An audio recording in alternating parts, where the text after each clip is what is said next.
듣고 계신 여러분 주님의 이름으로 환영합니다. 오늘도 하나님을 만나는 기쁨이 넘치실 뿐만 아니라 또 하나님의 마음에 기쁨 드리는 수요 예배가 되기를 간절히 소원합니다.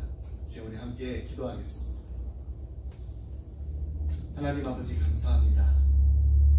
오늘도 하나님 앞에 나와서 예배 드릴 수 있도록 저희들을 하나님의 자녀 삼아주시고 하나님의 전을 사모하는 마음을 주시니 감사합니다. 하나님, 지난 3일을 살아가면서 저희들 하나님께 기쁨 드리고 하나님께 영광 돌리는 삶을 살고자 했으나 때때로는 우리의 나약함 때문에 하나님 앞에 기쁨 드리지 못하고 하나님의 마음에 슬픔을 드릴 때가 있었음을 고백합니다.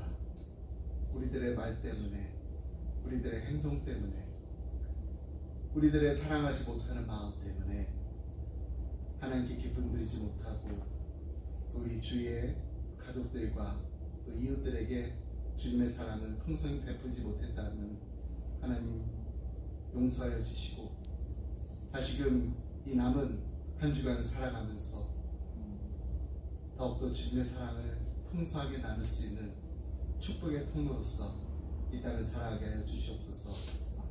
오늘도 하나님 앞에 나와서 예배드립니다. 하나님의 풍성하신 은혜가 임하는 복된 예배가 되기 원합니다.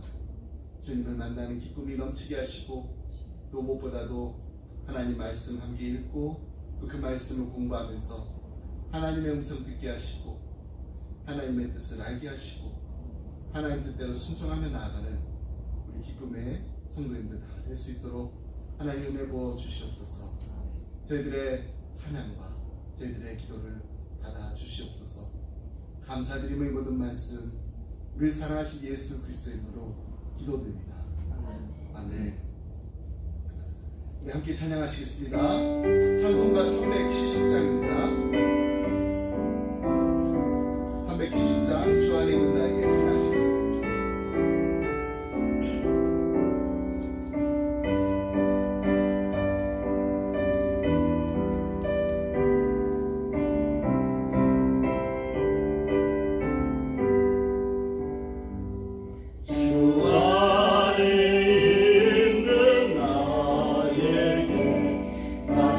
근심이 있으랴 십자가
찬양합니다.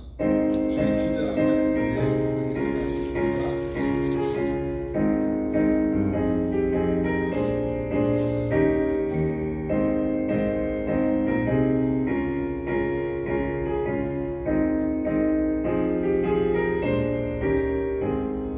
주의 친절한 발에 한 빛에 우리 마음이 변화하리니 항상 기쁘고 복이 되겠네. 영원하신 발에 한 빛에 주의 발에 그 크신 발에 한 빛에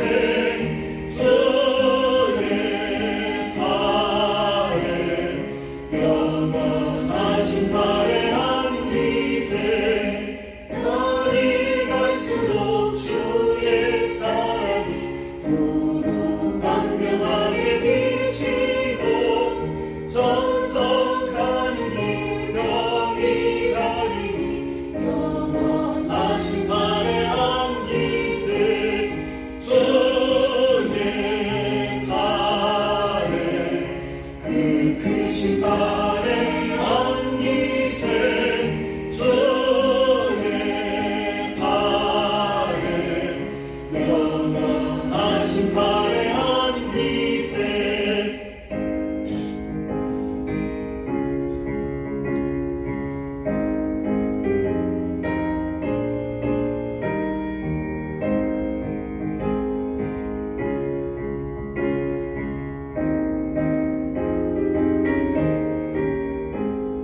주의 보좌로 나아갈 때에 기뻐 장미 소리 외치고 겁과 두려움 없어지니 영원하신 발에 한 빛에 주의 발에 그 크신 발에 한 빛에 주의 발에 영원하신 발에 한 빛에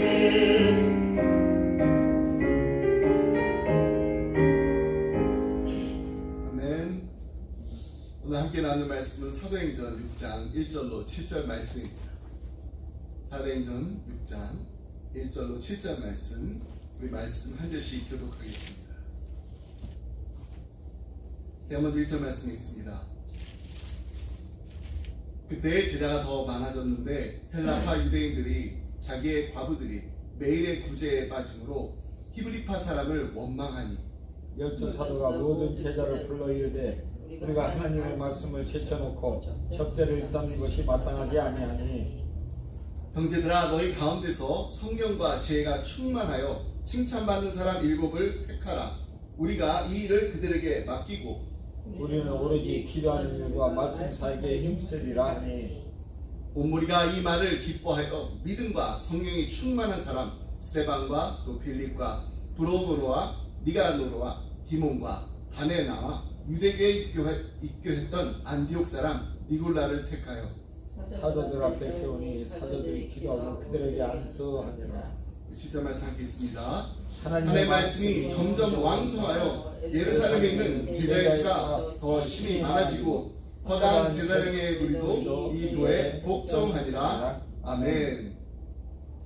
오늘 우리 함께 읽은 이 본문은요, 초대교회가 최초로 7명의 집사를 세운 동기가 무엇이었는지 또 그 과정이 어떻게 됐는지를 전해주고 있습니다.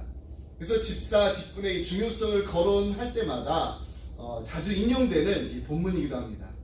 하지만 그냥 단순히 초대교회가 최초로 집사를 세웠다라는 어떤 그런 제도적인 의미보다는 훨씬 더 큰 의미를 지니고 있습니다. 그것은 바로 초대교회 역사에 새로운 막이 올랐다라는 것입니다. 1절 말씀 보겠습니다. 그때 제자가 더 많아졌는데 헬라파 유대인들이 자기의 과부들이 매일의 구제에 빠짐으로 히브리파 사람을 원망하니. 자, 여기서 말하는 그때는 언제인가요? 바로 전에 이렇게 보면은 이 유대교 이 최고 지도자들이 사도들을 채찍질합니다. 다시는 예수의 이름으로 말하지 말라고 협박됐습니다.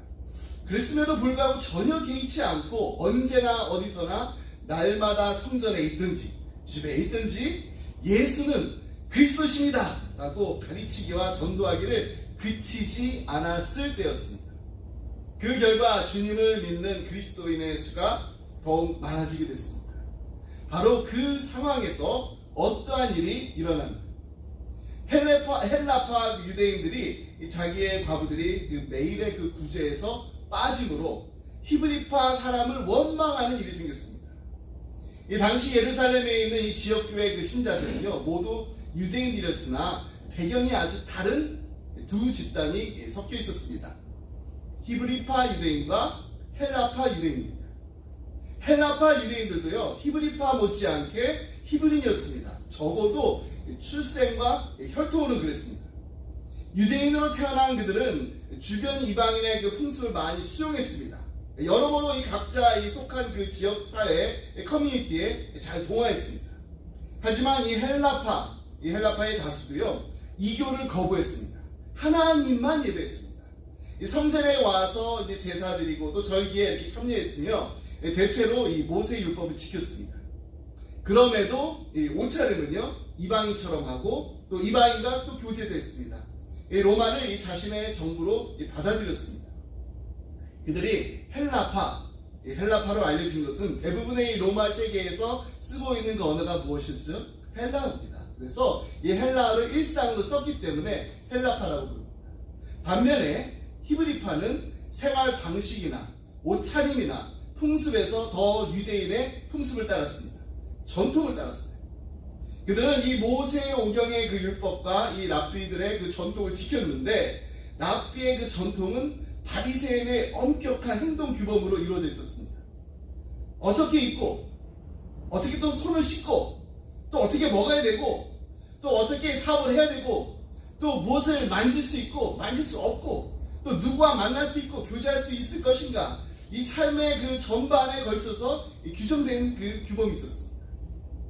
대다수 헬라파가 이 유대인의 그 정체성을 완전히 버리지 않으면서도 이 헬라 문화를 이렇게 수용한 데 반해서 이 히브리파는 이방적인 요소라면은 무조건 철저하게 배격했습니다. 그들은 민족주의적인 성향도 아주 강했습니다. 일상생활에서 이 최대한 히브리어나 또 아람어로 이렇게 말했고요. 헬라어는 꼭 필요할 때만 썼습니다.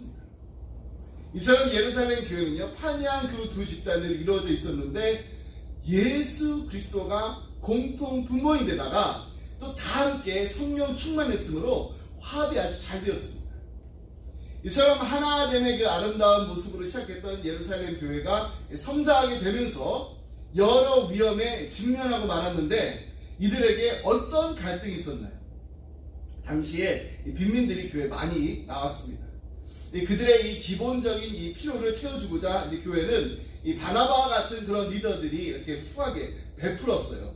그래서 그 후한 베품에 힘입어서 음식을 사서 바구니에 담고 또 식당을 통해서 그들을 섬겼습니다. 그 중에서 또 도움이 가장 절실했던 사람도 있었는데 바로 과부들이었습니다. 히브리 문화는 이 과부와 고아에게 친절을, 이 베푸는 그 친절을 곧 하나님을 높이는 일로 아주 중요하게 생각했습니다. 그러므로 이 과부들의 그 형편이 다른 로마나 또 다른 문화권에 비해서 한결 나았어요. 당연히 교회도 이 유대교의 전통을 이어갔습니다. 디아스포라 출신의 이 헬라파 유대인 가운데도요 일가 친척이 없이 홀로 사는 과부들이 있었습니다. 그들은 이 누군가의 그 도움을 받아야지만 살 수 있는데 이 교회가 매일 구제와 봉사를 행했음에도 불구하고 이들 헬라파 과부들에게는 관심을 갖지 않았습니다. 바꿔 말하면 교회의 그 구제와 그 봉사가 가난한 히브리파 유대인들에게만 국한되어 있었다는 거예요. 딱 거기만 리밋을 두고. 그로 인해서 헬라파 유대인들이 히브리파 유대인들을 원망하게 됐습니다. 그래서 이제 원망하다라고 이제 번역된 헬라어가 있죠. 공기스모스인데 드러내고 막 공개적으로 막 원망한다는 말이 아닙니다. 피켓 들고 와서 we want food 막 이러면서 음식을 달라 이런 게 아니에요. 그냥 나지막하게 이야기하다라는 의미입니다. 즉 헬라파 이 유대인들은 히브리파의 일방적인 그 처사에 그냥 조용히 항의했던 것입니다. 이처럼 헬라파 이 유대인들의 그 항의를 유발한 히브리파 유대인들이 구체적으로 누구였는지, 그리고 그에 대한 히브리파 유대인들의 또 대책은 무엇이었는지 2절로 4절 말씀을 함께 보겠습니다. 12사도가 모든 제자를 불러 이르되 우리가 하나님의 말씀을 제쳐놓고 접대를 일삼는 것이 마땅하지 아니하니 형제들아 너희 가운데서 성령과 지혜가 충만하여 칭찬받는 사람 7을 택하라. 우리가 이 일을 그들에게 맡기고 우리는 오로지 기도하는 일과 말씀사에게 힘쓰리라 하니, 매일의 구제와 봉사에서 헬라파 이 과부들을 제외시켰던 히브리파 유대인들은 다름 아닌 사도들이었습니다. 그들은 이 교회에 많은 사람들이 이렇게 모이게 되고 운집하게 되니까 이 구제와 이 봉사를 위해서 그들의 시간을, 대부분의 시간을 할애했어요. 당시 예루살렘에는 가난한 사람들이 많았지만은 교인들의 또 헌금, 그리고 또 구제와 봉사를 행하기에 넉넉하게 있었습니다. 이처럼 사도들이 구제와 이 봉사에 전념하면서도 그들은 히브리파 유대인만을 그 대상으로 삼았을 뿐, 해외에서 돌아온 이 헬라파 유대인 역시 구제의 대상임을 미처 생각하지 못했던 것입니다. 사도들 자신들이 히브리파 유대인이다 보니까 자신들도 모르게 히브리파 유대인들에게만 관심이 국한됐던 것입니다. 교회의 지도자들이 사도들이 이랬으니까 다른 히브리파 유대인들이야 말할 것도 없습니다. 그 와중에서 헬라파 유대인들이 일을 이제 제기하니까 이 사도들은 히브리파 그 유대인들에게만 관심을 가져온 자신들의 그 행위가 옳지 못했음을 깨달았습니다. 그래서 사도들은 이 자신들은 이제 기도와 복음 증거에만 전념하기로 하고 구제와 봉사를 전담할 7명의 이제 집사를 따로 세우기로 했습니다.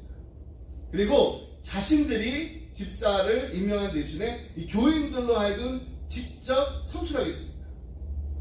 여기서 이제 테카라, 이 테카라로 이 옮겨진 헬라어는요, 주도 면밀하게 잘 관찰하라는 뜻입니다.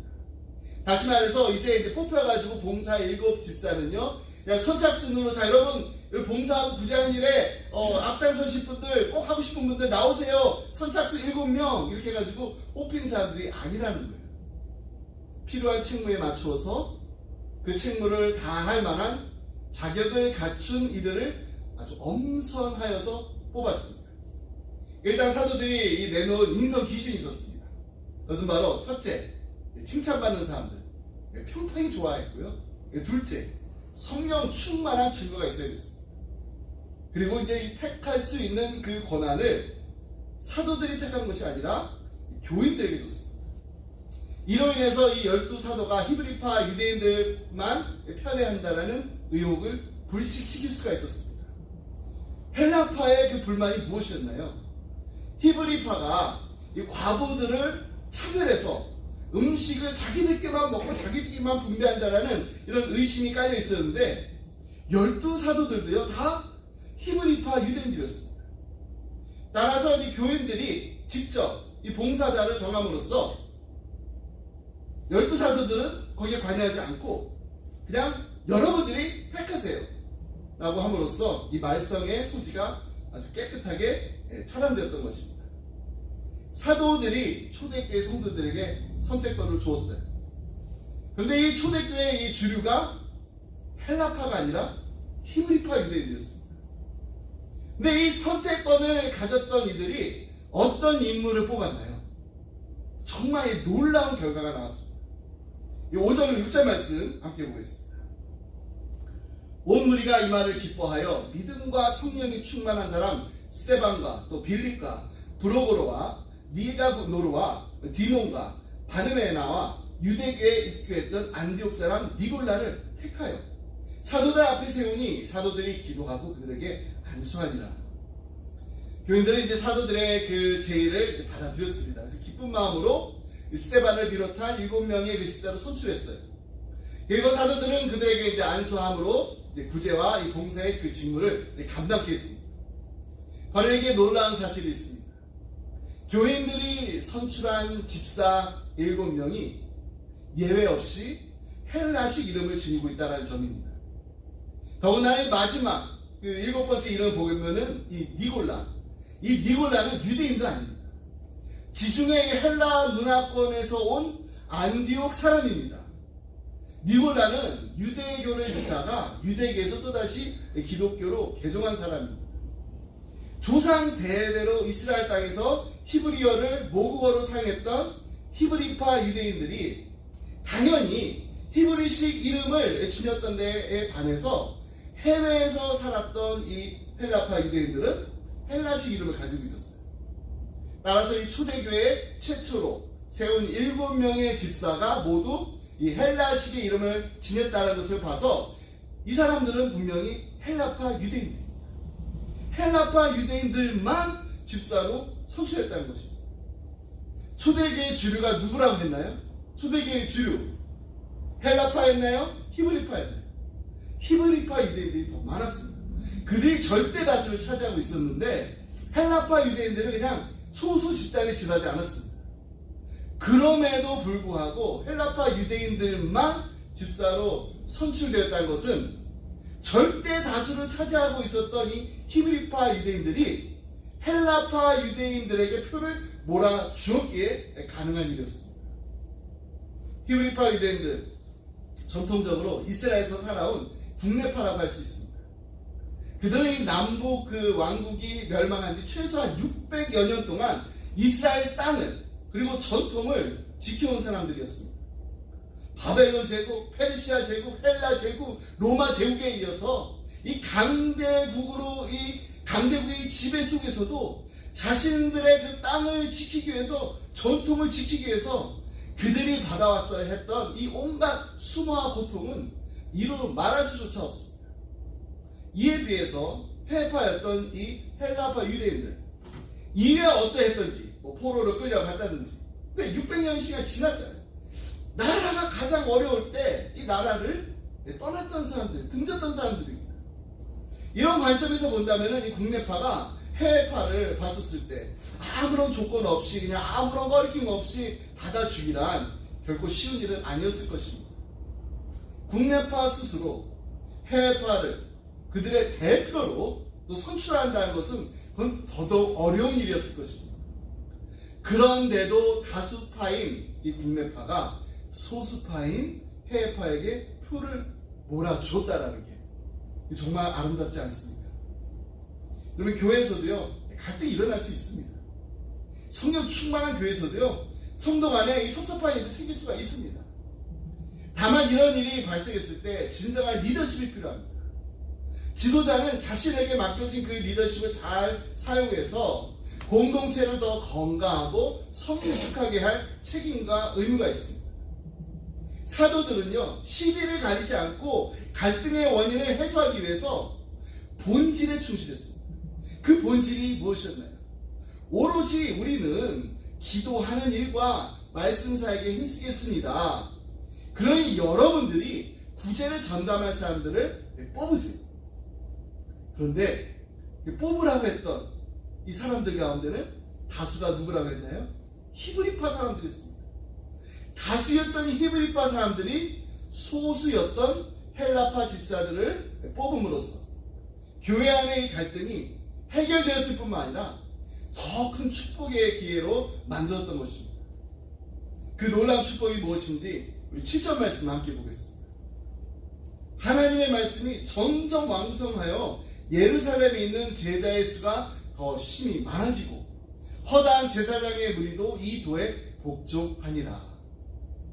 여기서 말하는 이 제사장들은요 대제사장이나 또 이 고위 제사장들과는 사회적으로나 경제적으로 다른 무리들입니다.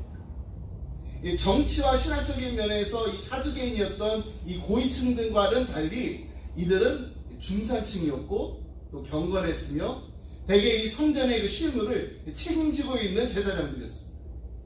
근데 이들 제사장들의 무리가 예수 그리스도의 복음의 그 능력과 맞부딪히게 되자 그 모든 것들 다 내려놓고 그리스도의 도에 복종했다고 합니다.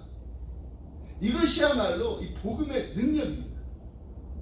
사도들이 본질에 집중하고 충성하자 말씀이 왕성해져서 수가 늘어난 것뿐만 아니라 이런 질적인 이 성장도 이루어지게 됐습니다. 근데 이것이 어디서부터 시작되었나요? 바로 갈등이었습니다. 갈등에서 출발된 축복이었습니다. 초대교회의 수용성, 또 개방성, 그리고 이 복음의 본질에 집중한 사도들의 이 지혜로움이 복음의 지경을 확장하게 되는 더 놀라운 그 결과를 낳게 된 것입니다. 갈등이란 과정이 있게 되면 넘어지게 돼요. 근데 이 갈등이란 과정에서 걸려가지고 넘어지지 않고 그 과정을 잘 치르고 나니까 하나님의 이 놀라운 축복이 임하게 된 것입니다. 저는 초대교회가 이 놀라운 하나님의 축복의 통로가 될 수 있었던 것이 첫째, 이 사도들의 현명하고 지혜로운 이 결정에서 비롯됐다고 믿습니다. 근데 그뿐만 아니라 헬라파 유대인 집사들을 선출했던 히브리파 유대인들의 하나 되고자 하는 포용하는 마음, 같이 함께하고 품고 가고자 하는 그 마음이 있었기에 가능했다고 봅니다. 그리고 하나님께서는요, 이 헬라파 유대인들을 가지고 복음의 지경을 확장해 나가셨습니다. 히브리파 유대인들이 초대교회 전면에 나서 있는 동안에 그때는 사실 이 유대교 교인들만 이제 주님을 영접했습니다. 제사장이 그것도 이 집단적으로 이 복음을 받아들인다는 것은 상상할 수도 없었던 일이었습니다.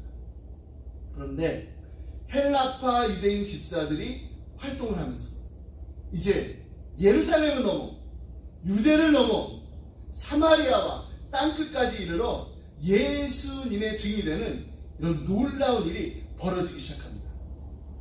사도행전 7장에 보면은 7 집사 중에 한 명이었던 이 스데반 집사의 설교가 소개되고 있습니다. 하나님은 오직 예루살렘 성전 안에만 계신다고 굳게 믿었던 유대인들에게는 이 스데반 집사가 행한 이 설교의 요지가 정말 놀라운 도전으로 다가왔습니다. 스데반 집사가 행한 이 설교 요지는 무엇인가요? 하나님은 예루살렘 성전에만 갇혀 계신 분이 아니라 이 세상 어디에나 계시는 무소부재하신 분이라는 것입니다. 그가 이스라엘 땅을 떠나서 해외에서 살았던 헬라파 유대인이었기에 가능했던 설교였습니다. 그런가 하면 그 다음 장 사도행전 8장에 보면요, 사마리아인에게 전도한 헬라파 유대인 집사의 이름이 있습니다. 바로 빌립입니다. 이 빌립 집사의 활약상이 나타나 있습니다. 옛날 이 북왕국의 수도였던 이 사마리아는 아시리아 이 제국이 이제 패망한 뒤에 이 아시리아 제국에 의해서 패망한 뒤에 아시리아 제국에서 어떤 정책을 내리나요? 혼혈 정책을 내립니다. 이 혼혈 정책에 따라서 사마리아인들의 그 피가 아시리아인들의 그 피와 섞이게 됐습니다. 그로 인해서 이 정통파 유대인들은 이방인의 그 피가 섞여 있는 이 사마리아인을 사람 취급도 안 했습니다. 짐승처럼 취급하면서 아예 상종조차 하지 않았어요. 그런데 헬라파 유대인이었던 빌립 집사는 정통 유대인들이 짐승으로 여기던 그 사마리아인들을 찾아가서 복음을 전했다는 거예요. 나아가서 기독교 역사상 이방인 최초로 세례를 받은 사람도 바로 빌립 집사에서 세례를 받았습니다. 에티오피아의 네시, 그 네시에게 세례를 직접 베풀어 준 사람이 바로 빌립입니다. 빌립이 헬라파 유대인이었기에 이 모든 일들이 가능했던 것입니다. 그리고 이제 사도행전 그 다음 장 9장에 이르면은요, 헬라파 유대인들의 그 거두였던 사도 바울의 회심과 활약이 시작됩니다. 땅끝까지 이르러 내 증인이 되라고 주님께서 명령하셨음에도 불구하고 사실 히브리파 유대인들이 감히 이스라엘 그 경계를 넘어서지 못하고 있을 때, 넘어갈 것을 꿈도 꾸지 못하고 있을 때 복음을 두고 가장 먼저 세계 속으로 뛰어든 사람이 바로 헬라파 유대인이었던 바울과 바나바였습니다. 그리고 13장에 보면은 이제 히브리파 유대인들의 이야기는 나오지 않습니다. 사도행전은 이 바울을 비롯하여서 헬라파 이 유대인들, 이들이 어떻게 그리스도의 복음을 전했는지 이야기가 계속해서 나오고 있습니다. 그러면 사도행전은요, 히브리파 유대인들에 의해서 시작된 이 사도행전의 역사가 이제 헬라파 유대인들을 거쳐서 헬라파 유대인들에 의해 완결되었음을 보여주고 있습니다. 근데 여기서 우리가 절대로 간과해서는 안 될 사실이 하나 있습니다.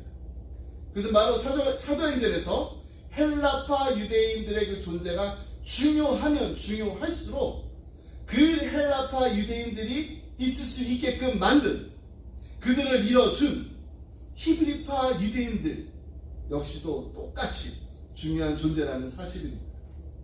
초대교회가 최초로 7명의 집사를 선출할 때 절대 다수를 점하고 있었던 히브리파가 소수파였던 헬라파에게 자신들의 표를 몰아주지 않았다는 거예요. 만약에 히브리파가 자신들과 같은 그냥 히브리파만을 교회 전면에 내세우려고 했다면, 그래서 7명의 집사들이 다 히브리파 집사였다면, 오늘날 우리에게 전해진 것과 같은 이 사도행전은 불가능했을 것입니다. 전 초대교회는 헬라파, 히브리파 이 둘의 완벽한 협조 속에서 하나님께로부터 부여받은 사명을 완수할 수가 있었던 것입니다. 이것이 바로 초대교회의 위대성입니다. 하나님의 일을 이루는 데 있어서 나도 할 수 있지만 나보다 더 적합한 사람이 있지는 않은지 주위를 둘러보며 주위를 살펴보며 정말 그런 사람이 있다라고 하면은 그 사람이 하나님의 일을 잘 감당할 수 있도록 세워주고 밀어주고 함께 해주는 것이 바로 하나님이 기뻐하시는 공동체의 모습입니다. 오늘 말씀 준비하면서 우리 기쁨의 교회도 히브리파가 있고 헬라파 교회들이 있다는 것을 깨달았습니다. 우리 한어권 회중이요, 히브리파라면은 2세들인 이 영어권 회중이 바로 헬라파라고 할 수 있습니다. 초대교회의 헬라파 유대인들처럼 우리 자녀들도 미국에서 태어나 미국에서 자란 이름도 영어 이름이 first name이 영어예요. 그 영어 이름을 가지고 있는 영어파 2세들 3세들 이들이 바로 헬라파 한국인입니다. 이제 이 앞으로 이들이 우리 기쁨의 교회를 이끌 차세대 리더들인데요. 근데 여러분, 우리 자녀들이 이제 더 이상 아이들이 아닙니다. 예전에는 이제 이미 교회에서 2세들을 위한 뭐 잉글리시 미니스트리 한다면 주로 뭐 유스, 조금 더 나이 많으면 칼리지 미니스트리 정도, 좀 더 나이가 많으면 뭐 영 어덜트 정도까지 생각을 했어요. 근데 우리 기쁨의 교회 자녀들만 한번 생각해 보세요. 벌써 20대, 30대 정도가 아니라 40대를 넘어간 자녀들도 있습니다. 이들이 하나님의 나라의 일꾼으로서 귀하게 쓰임 받는다면은 사실 우리가 할 수 있는 거 10배? 아니 100배 이상의 일들을 감당해낼 수가 있습니다. 우리는 항상 그렇잖아요. 영어가 좀 부족해가지고 하루에 영어 조금만 더 잘했으면. 근데 영어가 부족해가지고 우리가 할 수 있는 일의 한계를 느낄 때가 참 많은데, 근데 우리 자녀들은 그렇지가 않잖아요. 제 신학교 이제 다닐 때부터 친형님처럼 생각하고 따르던 목사님이 한 분 계십니다. 뉴저지에서 이제 영어권 2세들 중심으로 해서 20년 전에 이제 개척을 했어요. 개척하기 전에 저는 그때 이제 결혼을 준비하고 있어가지고 이제 둘이서 같이 이제 금식을 하기로 했어요. 그래서 2주 동안 같이 금식을 해서 기도원 가지고 이렇게 금식하고 했는데, 그때 개척을 바로 시작하기 전에 저희들이 함께 기도하면서 정말 뜨겁게 하나님 앞에 부르짖었어요. 또 저는 결혼하기 전에 하나님 저희 결혼을 하나님 축복해 주세요. 그 개척 멤버들이 누구였냐면은 유패스터 하셨을 때 가르쳤던 학생들이었고요, 또 함께 이렇게 동역했던 선생님들이었어요. 근데 이 10대들 아이들을 이렇게 가르쳤잖아요. 근데 그 10대들 아이들이 자라가지고 대학교를 졸업하고 이제 뉴저지하고 이 뉴욕에서 직장 생활을 하기 시작했습니다. 그 중에 이제 제 친구의 그 동생들인데 지금은 그 교회에서 40대 장로님을 섬기고 계십니다. 아마 저 그림 안에 있을 거예요. 이 왼쪽에 있는 사진은 올해 이제 2월 달에 그 이제 정가족 수련회를 갔다 온 거고요. 이제 그 옆에 있는 사진은 이제 주일 예배를 이제 드리는 사진이에요. 영어권 교회를 이제 시작했는데 지금은 1.5세 그 회중들을 위해서 한옥권 사역도 하고 있습니다. 이 보통 우리 이민교회 어떻게 알아요? 한옥권 사역을 시작하죠. 리세 사역을 시작해가지고 이제 영어회증이 좀 생기면은 이제 EM을 하는데, 이 교회는 순서가 반대예요. 영어권 시작해가지고 한국어권이 이제 생겼습니다. 제가 아는 것은 이 개척까지 몇 년이 이제 지나지 않았을 때 한국에서 이제 한 교회에서 이 목사님을 이제 청빙하려고 했어요. 워낙 이제 자마나 이 코스타 강사로 이제 많이 알려졌었기 때문에 저도 우리 형님 목사님이 한국에 가실 수 있겠다라는 생각을 한 적이 있습니다. 근데 가지 않았어요. 그래서 제가 나중에 이제 친하니까 목사님께 물어봤어요. 형님 왜 한국에 그때 가실 수 있는 좋은 기회가 있었는데 가지 않으셨나요? 지금은 교회가 500명, 600명 정도 된다고 하지만 그때는 이제 막 이제 시작해서 이제 한 150명 정도 넘을 정도였어요. 그때 목사님 저한테 이런 말 했어요. 성우야, 난 우리 영어권 2세들이 한국에 있는 크리스천들 귀하지만은 그 한국에 있는 그 크리스천들 100명이 할 수 있는 일을 우리 영어권 2세들이 할 수 있다고 생각해요. 그 이유 중에 하나가 바로 우리 2세들은 영어를 할 수 있기 때문이에요.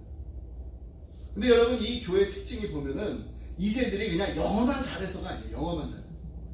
영어를 잘하는 2세들인데 미국에서 태어나고 자란 영어권 회중들이 헌신을 하니까 하나님 앞에 자신들의 삶을 막 다 드리니까 교회에서뿐만 아니라 자신들이 일하고 있는 직장에서 그리고 뉴저지를 넘어서 미국을 넘어서 전 세계에 나가서 복음을 전하는데 얼마나 열심인지 모릅니다. 정말 많은 스토리인데 그 중에 하나 제가 여러분 오늘 소개해드리는 것은 작년에 이들 회중들 가운데 뉴저지에서 뉴질랜드로 뉴저지 스테이트가 아니라 뉴질랜드에 복음을 전하겠다고 이 뉴질랜드의 교회를 이제 개척하려고 이 몇 명의 가정들이 이민을 이제 준비해가지고 정말 이민을 갔어요. 우리 이민 교회가요 아직까지도 영어권들 너무 어린아이 취급하는 거 보면은 왜 이들이 1세 교회를 떠났는지 1세 교회를 떠날 수밖에 없는지 우리가 사실 각성해야 됩니다. 이들이 정말로 자신의 삶을 온전히 드리고 헌신하고 싶어 하는데 그것을 그런 도전을 그런 비전을 그런 챌린지를 우리 1세 교회가 주지 못했던 거예요. 근데 그렇게 하는 교회들이 많이 생기고 있습니다. 저는 히브리파 유대인들이 얼마나 이 큰 그림을 보고서 이 헬라파 유대인들을 세웠는지 알지 못합니다. 하지만 분명한 것은 하나님께서는요 그들이 상상하고 그들이 생각했던 것보다도 훨씬 더 큰 그림을 준비하고 계셨다는 겁니다. 그냥 지금 우리 예루살렘에 있는 가난한 사람에서 이들을 구제해주고 도와주는 일을 하는 사람 뽑는 거로 그 정도로 생각했는데 하나님은 정말로 더 큰 그림을 준비하게 해줬어요. 그 그림이 무엇이었나요? 그것은 바로 땅끝까지 이루어서 복음이 전해지는 거예요. 이 땅끝까지 이루어서 복음을 전하는 일에 헬라파 유대인들을 사용했습니다. 우리 기쁨의 교회도요 영어권 1.5세 그리고 2세들만 있는 게 아닙니다. 우리 자녀를 한번 다시 한번 생각해보세요. 우리 자녀들이 2세라면요 우리 자녀들의 자녀들은 벌써 2세가 아니라 3세입니다. 3세. 우리 이들 위해서 지금부터 준비해야 됩니다.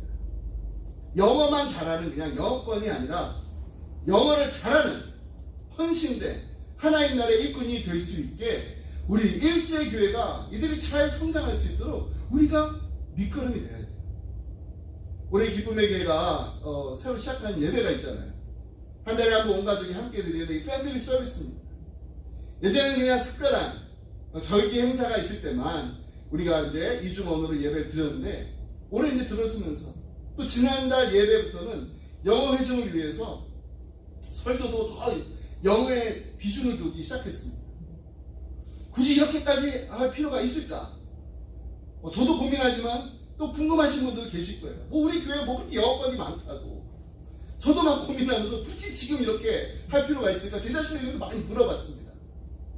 근데 우리 기쁨의 교회는요 앞으로 다음 세대를 준비하는 교회가 돼서는 절대로 안 된다라는 결론을 내리겠습니다.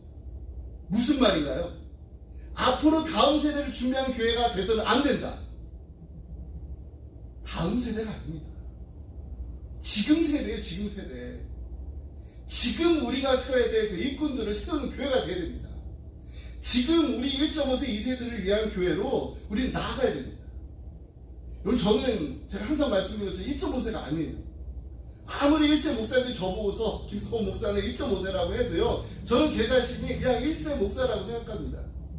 제가 생각하는 이 정의하는 1.5세는 13세 이전에 부모님을 따라서 미국의 자녀들입니다. 저도 부모님 따라서 왔지만은 전 18살 때 왔어요. 한국에서 고등학교 과정을 거의 다 마치고 왔어요. 하지만 예전에도 제가 말씀드렸던 것처럼 제가 이제 신학교 때 이제 하나님과 씨름하면서 이렇게 기도했습니다. 하나님 왜 굳이 저를 미국 신학교에 오게 하셔가지고 이렇게 힘들게 그냥 잘 알아듣지도 못하는 이 영어로 공부를 꼭 그렇게 해야 되나요? 그냥 한국에 있는 신학교를 보내줬으면 더 좋았을 텐데. 그때 제가 읽었었던 책이 D.L.Moody 목사님의 일생을 다룬 책이었다라고 제가 우리 사도행전 말씀 나누면서 한번 이야기 드린 적이 있어요. D.L.Moody 목사님 미국에서 태어났습니다. 영어 잘하셨겠죠. 근데 제대로 공부하시지 못했기 때문에 설교를 하실 때 영어 문법이 자주 틀리셨다 합니다. 근데 이 목사님이 하루는 이제 집회를 마치고 나왔는데 한 젊은 청년이 이렇게 말했다 합니다. 목사님 오늘 말씀 참 은혜 많이 받았어요. 근데 목사님 설교하시는 중에 영어 문법이 18군데나 틀리셨어요. 여러분 누가 이렇게 은혜 받고 도전받는 그 말씀을 들었다고 하면서 이 문법이 한 번, 두 번, 세 번 이렇게 만나 틀리나 세고 있나요? 그때 무디 목사님이 이렇게 말하셨다 합니다. 젊은 나는 내가 아는 모든 영어 문법을 다해 하나님의 영광을 위해 최선을 다해 일하고 있는데 Are you doing the same? 저 우리 기쁨의 교회 지금 다음이 아니라 지금 1.5세, 2세 영어권 회중을 위해서 그리고 다음 차세대를 위해서 제가 할 수 있는 모든 영어를 다 동원해서라도 하나님의 사람을 키우는 일에 전심을, 전력을 다하려고 합니다. 지금은요, 그냥 한 달에 한 번 이중언어 드리는 패밀리 서비스지만은 앞으로는 더 많이 우리 영어권 회중들을 위한 예비가 준비될 것입니다. 우리 기쁨의 교회 1세대가 히브리파 유대인들이 했던 것과 같이 양보하고 희생하고 세워주고 밀어주는 이 일들을 나중에 하는 것이 아니라 지금부터 해야 됩니다. 지금 해야 됩니다. 저는 하나님이 얼마나 큰 그림을 그리고 계시는지 솔직히 잘 몰라요. 하지만 한 가지 분명한 것은 우리 기쁨의 교회를 향한 하나님의 놀랍고도 아름다운 그림, 그 그림에 그냥 한 퍼즐, 그 한 퍼즐이라도 될 수만 있다면 저는 그것으로 충분합니다. 만족합니다. 감사합니다. 여러분, 하나님께서 우리 기쁨의 교회 주신 그 이름이 무엇인가요? Joyful Community Church of Houston이 아닙니다. 텍사스가 우리의 선교지입니다. 이제 우리 1세들이 갈고 닦아놓은 이 휴스턴을 시작하여서 휴스턴을 넘어 이제 우리의 자녀들이, 우리의 2세들과 3세들이 텍사스를 넘어 미국을 넘어 땅끝에 이르러, 땅끝까지 이르러 복음을 전하는 예수의 증인들이 다 되는 이 놀라운 축복을 누리시기를 주님의 이름으로 축복합니다. 기도하겠습니다. 이 시간 우리 자녀들을 위해서 함께 기도할 시간 가집니다. 우리의 자녀들, 하나님께서 주신 달란트가 있습니다. 적어도 한 달란트, 영어라는 달란트를 우리 2세들, 3세들이 가지고 있습니다. 하나님 그 달란트를 가지고 하나님께 기쁨 드리고 하나님께 영광 돌리는 우리 자녀들이 되게 하시옵소서. 이들이 가는 곳곳마다 그리스도의 향기가 풍성히 넘치게 하시며 이들이 입술을 열 때마다 그리스도의 복음을 전하는 예수님의 산 증인들이 다 되게 달라고 간절한 마음 기도하고 합니다. 그냥 영어만 잘하는, 이 미국 사회만 잘 아는 그런 우리 2세대, 3세들이 아니라 영어를 잘하는 헌신된 하나님의 일꾼들이 되어서 휴스턴을 넘어, 텍사스를 넘어, 미국을 넘어 땅끝까지 예수님의 복음과 예수님의 사랑을 전하는 우리 자녀들이 되게 달라고 간절히 기도하기 원합니다. 다수였던 히브리파 유대인들이 헬라파 유대인들을 집사로 셈으로 그리스도의 몸된 교회가 다시금 하나 되고 정말로 성장하고 부흥하게 됐던 것처럼 이제 우리 1세대가 이들을 위해 밑거름이 되기 원합니다. 이들을 위해서 기도하기 원합니다. 이들을 위해서 쉬지 않고 이들이 정말로 하나님 앞에 귀하게 쓰임받는 하나님 나라의 킹덤 워커가 되게 달라고 이 시간에 우리 기도하는 우리 일세가 되길 원합니다. 부모가 되길 원합니다. 부모인 우리 자신을 위해서 그리고 자녀들을 위해서 함께 뜨겁게 기도하도록 하겠습니다. 기도하시겠습니다. 하나님 아버지 감사합니다.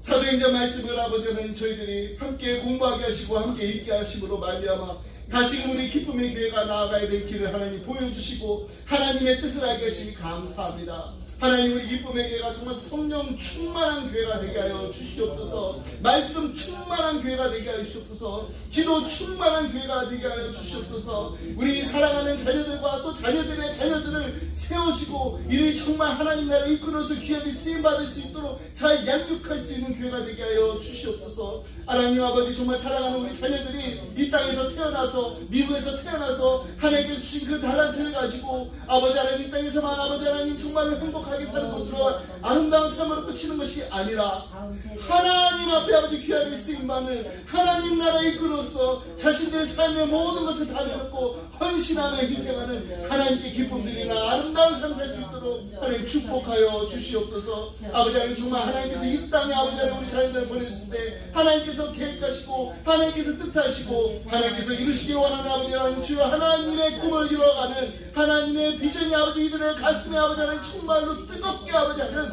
아버지 놀라운 축복을 드리게 하여 주시옵소서. 아버지 이들이 머무는 자리자리마다 예수 그리스도의 아름다운 향기하며 넘치게 하시옵시고 이들의 입술을 열 때마다 정말 그리스도의 복음을 탐대히 전할 수 있는 그리스도의 아버지 하나님 참 제자들이 되게 하여 주시옵소서. 아버지 하나님 이를 위해서 아버지 우리 1세대 교회가 아버지 하나님 정말 우리 자녀들을 위해서 그리고 우리 자손들을 위해서 뜨겁게 기도하며 쉬지 않고 기도하며 아버지 하나님 정말로 하나님 나라의 귀한 일꾼으로서 킹덤 워커로서 아버지 하나님 쓰임받기를 아버지 하나님 간절히 바라는 마음으로 기도할 때 하나님께서 저희들의 아버지 하나님 기도를 들어 응답하여 주실 믿습니다. 저희들의 간절한 소원을 들어 주시옵소서. 아버지 하나님 주여 하나님 앞에 정말 간절한 마음을 기도하는 것은 하나님 이 땅을 살아가면서 다른 못 받아도 우리 자녀들이 하나님의 아버지 하나님 하나님의 영광에서 살게 되는 아버지 하나님 축복된 삶을 살게 하여 주시옵소서. 이 간절한 기도가 우리의 오직 기도가 오직 소원이 되게 하시고 우리의 간절한 아버지 하나님 소원이 되기를 간절히 바라옵나이다. 주여 도와주시옵소서. 함께하여 주시옵소서. 이끌어 주시옵소서. 아버지 감사드립니다. 주님 도와주시옵소서. 아버지 하나님 하나님 아버지 감사합니다. 오늘도 하나님의 말씀 통해서 우리에게 하나의 분명하신 뜻을 알게 해주시니 감사합니다. 다수였던 히브리파 유대인들이 헬라파 유대인들을 집사로 세움으로 말미암아 그리스도의 몸된 교회가 다시금 하나 되고 성장하고 부흥하게 됐던 것 같이 우리 기쁨의 교회도 이제 이민 가정에서 자란 1.5세와 2세들 그리고 3세들을 하나님 나라의 귀한 일꾼으로 세우는 교회가 되게 하여 주옵소서. 우리 이민교회가 항상 다음 세대를 위해 준비해야 한다 했지만 정작 우리 자녀들이 참성하여 다닐 만한 교회가 많지 않습니다. 우리 자녀들이 대학을 마치고 돌아와서 다녀야 될 그 교회를 찾지 못해서 안타까워하는 가정들이 너무나 많습니다. 너무나도 가슴 아픈 일입니다. 하나님 이들이 젊은 나이에 하나님께 사로잡혀서 하나님의 꿈을 꾸며 하나님의 비전을 보며 헌신하면서 살아야 되는데 우리 1세대의 아버지는 이미 교회를 보고 자란 우리 2세들이 교회들 간에 벌어지는 갈등으로 인해서 교회가 갈라지고 다투고 싸우는 그 모습으로 인해서 오히려 교회를 떠나게 되는 이런 가슴 아픈 일들이 너무나도 많이 있습니다. 하나님 우리를 용서해 주시옵소서.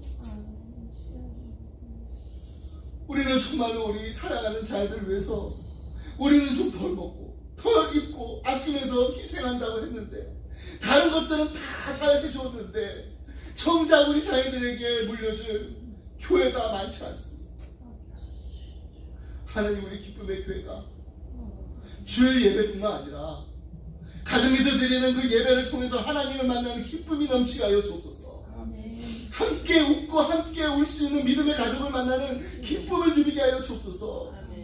그리고 예수 알지 못하고 예수 아직 만나지 못한 우리 이들에게 예수의 따뜻한 손길을 내미는 섬김의 기쁨이 넘치는 우리 기쁨의 교회가 되게 하여 주옵소서. 아멘. 이런 건강하고 아름다운 공동체를 우리의 자녀들에게 신앙의 유산으로 남겨줄 수 있는 축복을 내려 주옵소서. 이제 우리 기쁨의 교회에 허락하신 작지만은 소중한 우리의 자녀들, 이들로부터 시작하여서 이들이 앞으로 정말로 주도하고 이끌어갈 수 있는 우리 교회가 되게 하여 주옵소서. 우리의 자녀들이 교회에서도, 학교에서도, 직장에서도 평판이 좋은, 칭찬받고 인정받는 그리스도인들이 되게 하여 주옵소서.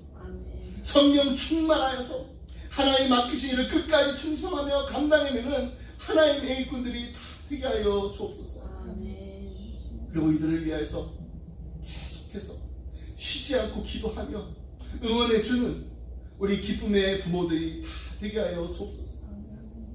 하나님 앞에 간절한 마음으로 기도드리고 우리들의 아버지 하나님 부모의 기도를 하나님 들어 응답하여 주실 믿습니다.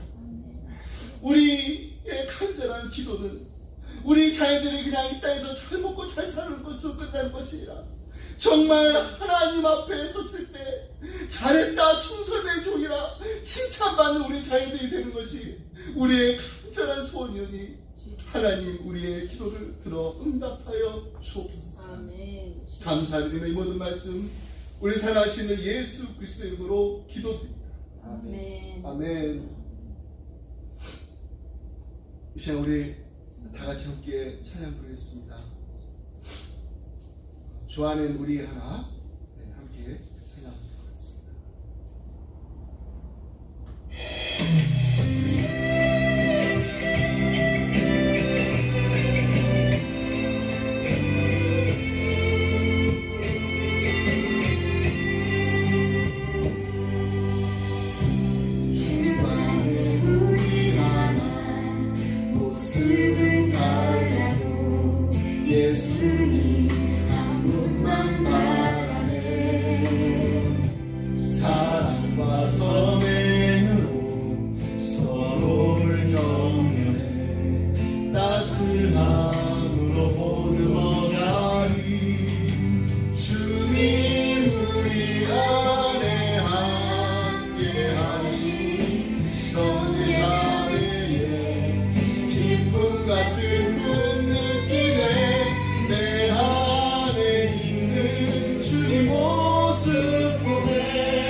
부족한 입술로 찬양하게 하시니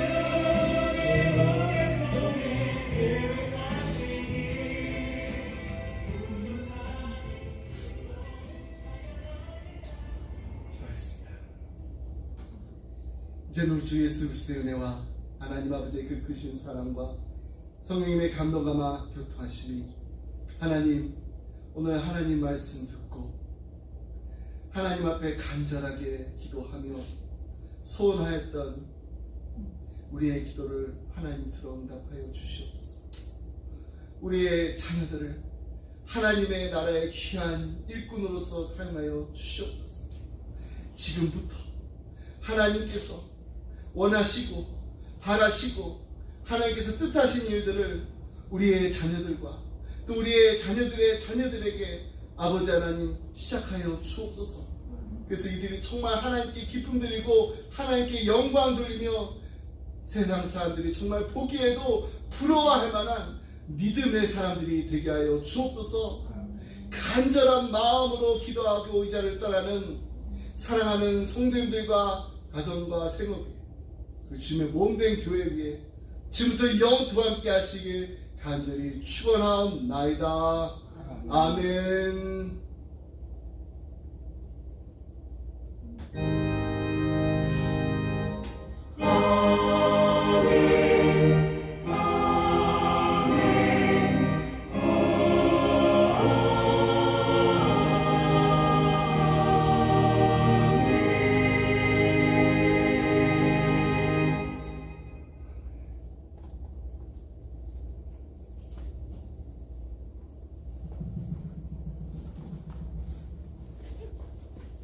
수고하셨습니다.